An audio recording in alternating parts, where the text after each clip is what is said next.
Assalamualaikum. Waalaikumsalam warahmatullahi wabarakatuh. Ustaz, iman saya turun naik. Masya Allah, kayak tangga belum jadi itu turun naik. Saya mudah emosi. Semoga Allah tenangkan hati Anda. Saya tobat dari perbuatan dosa lagi, saya tobat dari berbuat dosa lagi. Pertanyaan saya, bagaimana caranya agar saya bisa benar-benar tobat dan tidak balik lagi? Baik. Pertama, semoga Allah muliakan Anda. Saya sering katakan bahwa saya senang dengan pertanyaan-pertanyaan seperti ini. Artinya Allah cinta, Allah sayang. Kalau nggak sayang, nggak akan diarahkan seperti ini. Akan dibiarkan. Ya, pelaku maksiat yang tidak mendapatkan hidayah dari Allah, apalagi ada istidraj, tidak sadar bahwa dia berbuat salah dan mempertahankan kesalahannya. Kemudian terus berbuat salah, itu yang berbahaya. Dan kita doakan, kita bantu. Jangan putus asa mendoakan orang-orang seperti itu. Tapi yang paling disenangi adalah jika pelaku maksiat sejahat apapun, tiba-tiba ada getaran di jiwanya untuk kembali. Saya sarankan cepat ambil, karena itu tanda sayang Allah yang pertama. Ambil itu. Saya sering katakan pada Anda, Allah sangat mencintai pelaku maksiat yang tobat dibandingkan orang soleh yang tidak pernah merasa salah. Dalilnya Quran surah kedua Al-Baqarah di akhir ayat 222. Innallaha yuhibbut tawwabin.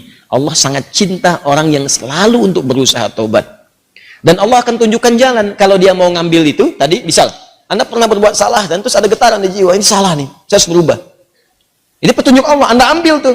Itu langsung turun ayat di Quran surah ke-29, ayat 69. Quran surah 29, Al-Ankabut, ayat 69. Walladzina jahadu fina lanahdiyannahum subulana. Orang-orang yang serius menjemput petunjuk kami. Begitu Allah tunjukkan, Anda mau ambil. Dia serius pengen ngambil, pengen belajar, terus tanya orang. Awalnya malu-malu, setelah itu mau-mau, gitu kan? Datang ke majelis ilmu, awalnya belakang-belakang, setelah itu saf paling depan. Ustadz belum datang, dia sudah datang duluan, bahkan dia siapkan macam-macam. Allahu Akbar. Itu lanahdiyannahum subulana. Kami akan tunjukkan jalan-jalan terbaik menuju kami. Macam-macam. Tiba-tiba Masya Allah bukan cuma di taklim aja. Ada yang dapat hadiah umrah, ada yang dapat jodoh, ada yang macam-macam. Diberikan pokoknya. Jadi yang pertama diberikan itu bukan dunia dulu, ketenangan hati dulu. Jadi kalau Anda hijrah, yang diberikan pertama kali ketenangan jiwa. Ya, Quran surah keempat ayat 100, paling kiri sebelah bawah. Wa may yuhajir fi sabilillah yajid fil ardi muraghaman katsiran wa sa'ah. Orang yang mau berhijrah ke jalan Allah akan diberikan oleh Allah itu pertama sa'ah tuh. Kelapangan dalam jiwanya, tenang gitu, kenikmat. Ada sesuatu yang nggak pernah Anda peroleh sebelumnya. Biasa kumpul-kumpul, main-main, ya, menjelang Isya, maghrib, malam-malam cuma nonton, tiba-tiba taklim. Ikut ke majelis ilmu. Awalnya mungkin penyesuaian, lama-lama jadi enak gitu. Ada sesuatu yang kerasanya, saya kemana aja selama ini? Saya kemana aja gitu. Ini nikmat, bahkan kalau udah dapat halawatul iman, nikmatnya iman, itu ketinggalan sekali, kayak nyeselan tuh. Saya ketinggalan nih gitu. Saya ketinggalan. Ya sama, dulu-dulu sholat fardu biasa ketinggalan. Tapi kalau sudah nikmatnya iman, ketinggalan sholat sunnah, wah, kayaknya ada penyesalan dalam diri Anda. Itulah kenikmatan iman. Nah sekarang, kalau kemudian Anda bertanya, Ustadz saya pengen tobat, saya ini pengen tobat, tapi saya ini berbuat salah lagi. Kadang naik, kadang turun, kadang naik, kadang turun. Naik turun itu biasa. Itu di Al-Bukhari disebutkan di Kitabul Iman, kitab yang pertama. Ada 57 hadis di situ. Kalau iman sedang naik turun, kata Imam Al-Bukhari, buka kitab saya. Dari 97 kitab, 97 pembahasan. Pembahasan pertama, Babul Iman, Kitabul Iman, 57 hadis. Di antara hadis yang mengatakan, Al-imanu yazidu wa yantaqis. Iman itu naik dan turun. Kadang naik, kadang turun. Yazidu bitta'at. Rumusnya kalau pengen naik, maka kuatkan iman itu dengan mengerjakan banyak ketaatan. Ketaatan itu buahnya amal soleh. Kerjakan amal soleh. Amal soleh itu detilnya adalah pekerjaan-pekerjaan ibadah. Sholat, amal soleh. Jadi kalau iman sedang turun, pengen dinaikkan, maka perbanyak amal soleh. Ya, amal soleh. Ini. Karena itu dalam Al-Quran kalimat iman sering disandingkan dengan amal soleh. Quran surah 103. Wal 'asr innal insana lafi khusr illa alladziina amanu wa amilus shalihat. Iman wa amilus shalihat. Ini amal soleh. Detilnya amal soleh nampak pada ibadah. Makanya setelah kalimat iman kadang ada detilnya ibadah. Kalimat iman pertama Al-Baqarah ayat 3. Alladzina yu'minuna bil ghaib wa yuqimunas shalah. Salat. Wa mimma razaqnahum infaq. Ya ayyuhalladzina amanu. Al-Baqarah 183. Kutiba alaikumus siyam, puasa. Tuh. Ini Jadi kalau iman merasa sedang lemah, sering terdorong berbuat yang kurang bagus, pengen dinaikin, maka rumus cepatnya adalah cepat buru amal-amal soleh. Paksakan. Paksakan untuk mengerjakan. Yang biasa fardu tambah sunnah. Rawatib dulu, latihan. Rawatib. Mutlak, malamnya coba tahajud, walaupun 2 rakaat dulu. Nanti kalau sudah terbiasa, kalau soleh itu sudah baik, rumuskan gini, hidup itu berpasangan. Semua berpasangan. Quran surah 51 ayat 49, paling kiri, agak sedikit ke bawah. Wa min kulli syai'in khalaqna zawjaini la'allakum tadhakkarun. Semua selain aku, kata Allah, aku ciptakan berpasangan, supaya kalian sadar, cuma aku yang tidak punya pasangan. Kata Allah, semua selain aku berpasangan. Yang hidup berpasangan. Ya, laki-laki lawannya perempuan. Jantan hewan lawannya betina. Putik tumbuhan, Allah. Lawannya benang sari. Siang lawannya malam, putih lawannya hitam. Sama persis, baik lawannya buruk. Saya ulang, baik lawannya buruk. Amal soleh lawannya amal salah. Jadi ada yang soleh, ini baik. Ada yang salah, nah ini buruk. Kalau orang sudah biasa baik, maka yang buruk akan tenggelam. Ya, waqul ja'al haqq wa zahaqal batil innal batila kana zahuqa. Quran surah 17 ayat 81. Paling kiri perkenahan. Ya, katakan kalau yang baik itu pasti muncul. Kalau sudah yang baiknya muncul, buruknya tenggelam. Sebaliknya, kalau buruknya dominan naik ke atas, baiknya tenggelam. Orang sering berkata-kata baik, maka mohon maaf lisannya akan sulit berkata kotor. Silakan Anda cek, orang yang berkata-kata baik mau berkata kotor tuh nggak bisa. Sama dengan orang terbiasa lisannya kotor, mau berkata baik nggak bisa. Preman dengan preman berpapasan, apa mungkin mengatakan Assalamualaikum bro? Nggak ada. Apain gitu? Kiai dengan kiai nggak mungkin berkata kotor. Ustadz dengan ustadz mustahil, ahli taklim dengan ahli taklim. Assalamualaikum akhi, waalaikumsalam akhi. Assalamualaikum ukhti, waalaikumsalam. Jadi seperti itu. Jadi kalau Anda terbiasa berbuat baik, maka yang buruknya akan hilang. Maka rumusnya kata Nabi, tingkatkan kesolehan. Salat naikkan. Paksakan. Gini, saya kasih doa ya, cepat ya, untuk menguatkan hati. Ini kalau Anda bisa kerjakan, sedang malas, bacakan dan kuatkan pada hati Anda. Kuatkan. Insya Allah nanti Allah turunkan kekuatan dan Anda bisa kemudian maksimalkan. Allahumma. Ikut aja. Allahumma paksain. Ya. Paksa. Dah. Ganti. Serius. Allahumma ajbirna. Allahumma ajbirna. Ajbirna. Ini bahasa Arabnya. Allahumma paksain.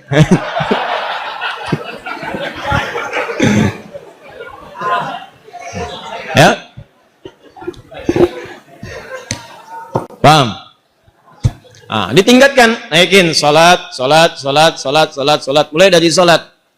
Nah, kemudian ini penting, salat itu yang paling utama karena dalam salat itu banyak kalimat tobat.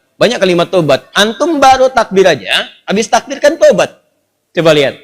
Allahumma ba'id baini wa baina khataaya kama ba'adta bainal masyriqi wal. Ya Allah, mohon jauhkan antara aku dengan kesalahan yang telah aku perbuat. Sejauh-jauhnya. Aku nggak ingin lihat lagi. Seperti engkau jauhkan antara timur dengan barat. Jauhkan ya Allah yang tidak pernah bertemu. Allahumma naqqini minal khataaya kama yunaqqa thawbul abyadu minad danas. Ya Allah, kalau kesalahanku begitu pekat, mohon bersihkan seperti pakaian dibersihkan dari noda. Allahumma ghsilni bil ma'i wa thalji wal barad. Kalau begitu pekat luar biasa, gunakan ya Allah walaupun hanya air yang sangat dingin. Gunakan ya Allah. Maksudnya bersihkan sebersih-bersih. Antum tobat tuh, makanya pahami bacaan-bacaan salat. Sama dengan wajjahtu wajhiyal ladzi fatara samawati wal arda hanifan musliman wa ana minal musyrikin. Inna salati wa nusuki wa mahyaya wa mamati lillahi rabbil la syarika lahu bidzalika umirtu wa ana minal muslimin atau wa ana awwalul muslimin. Ya Allah, aku pasrahkan diriku sepenuhnya pada saat ini kepada penguasa langit dan bumi. Kalau aku salat selama ini, atau aku ibadah ya Allah, atau aku hidup sampai dengan sekarang, atau engkau bahkan wafatkan aku dalam salat ini. Engkau wafatkan aku dalam salat ini. Aku ikhlas ya Allah. Aku ikhlas. Berikan bimbingan kepadaku untuk meningkatkan ibadah. Dengan itu aku diperintahkan. Jauhkan dari sifat musyrik. Mulai sekarang aku berjanji ya Allah, aku akan lebih patuh kepadamu. Mulai sekarang aku berjanji aku akan lebih patuh kepadamu. Wa ana minal muslimin. Muslim itu kan patuh, tunduk, patuh. Jadi kalau Anda mengatakan kalimat itu habis salat berbuat maksiat lagi, Anda berkhianat dengan kalimat Anda. Makanya saya sering katakan, pahami bacaan sholat, pahami. Anda akan mengerti betapa nikmatnya sholat ketika Anda memahami bacaan-bacaannya. Itu kalimat pertama. Kemudian di luar-luar itu Anda beristighfar. Makanya habis sholat kan Anda berzikir. Quran surah keempat ayat 103. Paling kanan, agak sedikit ke atas. فَإِذَا قَضَيْتُمُ الصَّلَاةَ, maka jika Anda selesai menunaikan salat, fadhkurullaha, maka segera berzikir kepada Allah. Apa zikir pertamanya? Hadis Muslim nomor hadis 571. Astaghfirullah, astaghfirullah, astaghfirullah. Allahumma antas salam wa minkas salam. Tabarakta ya dzal jalali wal ikram. Astaghfirullah itu ya Allah saya minta ampun. Ya Allah saya minta ampun. Kalau dosa merasa banyak dalam salat bersujud, dalam ruku minta. Masih kurang, merasa banyak dosa. Habis sholat minta, ya Allah ampuni saya, ya Allah. Ampuni, saya merasa dosa saya banyak. Saya mengakui dosa saya banyak, ya Allah. Namun saya pun menyaksikan rahmatmu lebih luas dibandingkan dengan murkamu. Maka mohon, ya Allah ampuni dosa saya. Makanya saat diucapkan itu sambil ingat dosanya, bukan cuma di lisan. Ingat dosa-dosa apa yang pernah dikerjakan. Ingat. Itu yang dimaksudkan Quran surah keempat ayat 17-18. Innamat taubatu 'ala Allahi lilladzina ya'maluna su'an bijahalatin thumma yatubuna min qarib. Sungguh tobat yang diterima oleh Allah itu adalah orang yang pernah berbuat salah. Salah itu bawaan manusia. Jadi kalau Anda nggak pernah salah, apa tuh ditanya Anda itu manusia apa malaikat? Cuma malaikat yang nggak pernah salah. Quran surah 66 ayat ke-6 paling kiri sebelah atas. La ya'sunallaha ma amarahum wa yaf'aluna ma yu'marun. Malaikat nggak pernah salah, nggak pernah bermaksiat, mengerjakan tugas sesuai tupoksinya. Nggak pernah bermaksiat. Apa pernah Anda dengar malaikat Jibril korupsi ayat? Nggak ada. Apa pernah malaikat sering tukeran tugas? Nggak ada. Jibril, sini. Kenapa? Saya jengkel banget sama orang itu. Ente yang cabut nyawanya deh. Kata malaikat maut, nggak ada. Semua sama sesuai tugasnya masing-masing. Jadi kalau Anda mengharapkan kesempurnaan dari seseorang, percuma. Karena Anda manusia. Sama persis dengan pasangan hidup. Kalau Anda mengharapkan suami Anda sempurna, Bu, ibu salah nikah. Harusnya ibu cari malaikat. Cuma malaikat gak punya nafsu.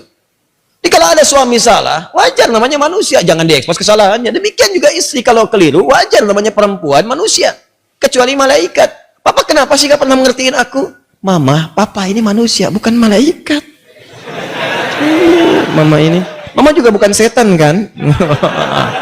Kalau setan sebaliknya. Selalu kenal salah, gak kenal benar. Dan setan nggak mau tobat. Manusia pertengahan salah dan tobat. Setan salah nggak mau tobat. Jadi kalau ada manusia mengatakan dirinya manusia salah, nggak mau tobat, patut ditanya dia manusia atau itu. Paham ya?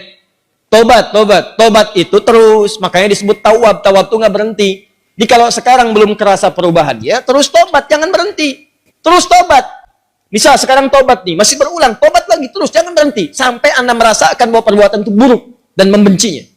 Terus, jangan berhenti. Jangan terus tobat, nangis. Hari ini nangis, nggak bisa, besok nangis. Nggak bisa, besok nangis. Nggak bisa lagi, tangisi diri Anda yang belum bisa menangis.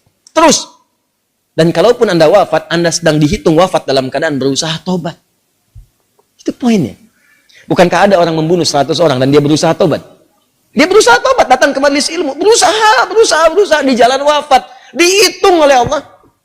Padahal belum tahu dia diterima atau enggak tobatnya. Belum tahu dia.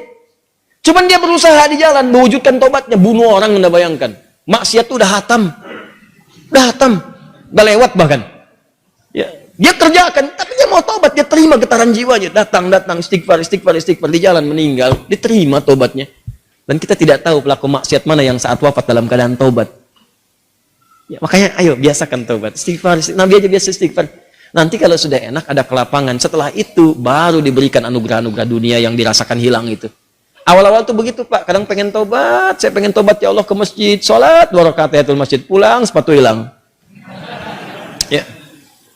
Kadang-kadang begitu. Karena Allah kalau sudah senang dengan seorang hamba, yang kurang baik dibuang-buang. Buang. Nanti didatangkan lagi yang baik. Kalau Anda sabar. Ya. Kan pernah ada seorang, ini kisah nyata. Seorang pemuda tobat. Terus diarahkan pada seorang syekh. Begitu diarahkan di syekh itu, kata syekh ini benar kamu mau tobat. Kalau mau tinggal dengan saya terbatas. Yang ada cuma kurma, minum air putih. Nggak apa-apa syekh, saya mau tobat. Tinggal di situ. Sehari, 2 hari, 3 hari. Begitu 3 hari, setan datang. Kadang-kadang setan itu datangnya kepada orang tobat, gak seketika.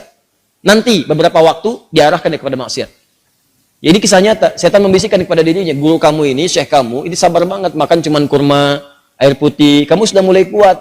Coba berbakti kepada gurumu, carikan makanan. Bagus awalnya. Keluar dia, carikan makanan. Begitu keluar, nyari-nyari nggak dapat, lompat tetangga, bakat malingnya dipakai lagi. Naik bakat pencurinya. Nggak dapat, lewat lagi, begitu rumah kedua, belum manjat, sudah mencium bau enak, bau makanan. Manjat dia ke atas tembok, begitu manjat, lihat ada tungku, ya.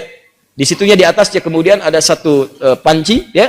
Kemudian dia ke situ, begitu dibuka, Allahu Akbar, 3 terong, enak banget kayaknya, baunya, yang sudah matang. Ya, dibisikkan ke telinganya, coba dulu aja, kalau enak, ambil. Berikan kepada gurumu. Syekhmu kan orang terkenal di sini. Kalau cuma ngambil dikasih tahu buat gurumu, pasti orang paham. Tuh, kadang-kadang begitu tuh. Mangga itu ambil aja kalau ditanya buat Ustadz Hadi. Awas suami-suami itu. Papa lagi di mana? Sama Ustadz Hadi. Nah, hati-hati tuh. Kalimat-kalimat padahal enggak misalnya kan. Baik. Nah, begitu proposalnya tuh. Akhirnya dia coba dikunyah. Begitu dikunyah kemudian, nah karena dia sudah tobat, itu ada petunjuk di hatinya. Jadi kalau orang sudah bersih itu kemudian berbuat maksiat, nanti ada yang namanya burhan mirabbi. Ya, petunjuk Allah seperti Nabi Yusuf menerima burhan. Ini salah. Ya, cahaya kebaikan yang diberikan oleh Allah kepada seseorang yang tergerak berbuat maksiat. Di hatinya mengatakan jangan lakukan itu salah. Nah, dia begitu, jangan lakukan itu keliru, itu salah. Begitu mendengar suara tadi dia muntahkan. Ini kisahnya tadi muntahkan seketika. Dan dia lari. Dan dia ingin ceritakan kepada gurunya bahwa dia telah berbuat salah. Dia pengen dituntun, salah saya pengen tobat. Balik lagi.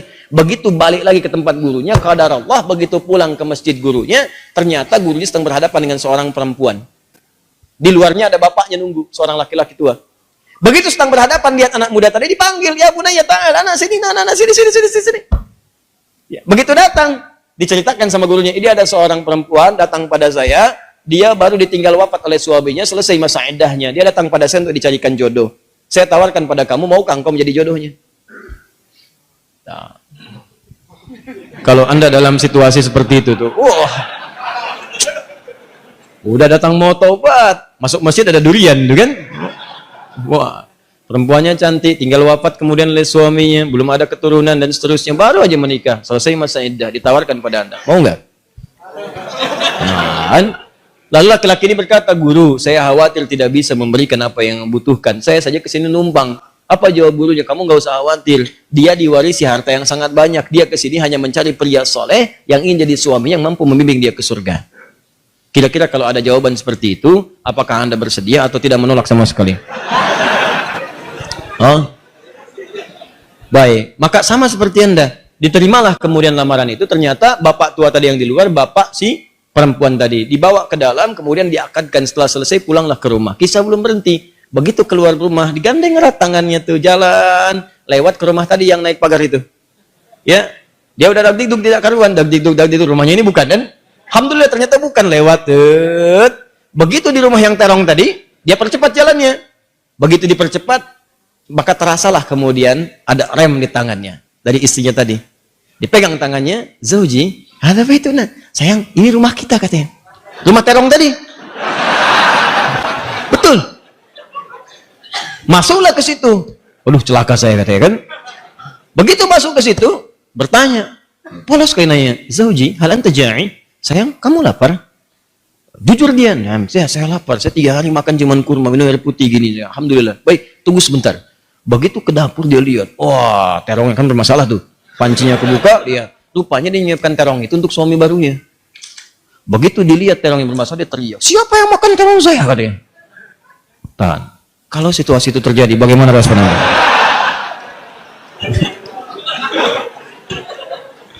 Jangan bilang itu kucing. Nah, lalu tiba kemudian tergeraklah hatinya datang. Perhatikan kalau rumah tangga seperti ini, nikmat kehidupan dunia tuh. Ya, tidak akan terjadi perang per dunia pertama, kedua, ketiga, dan seterusnya. Lihat baik-baik.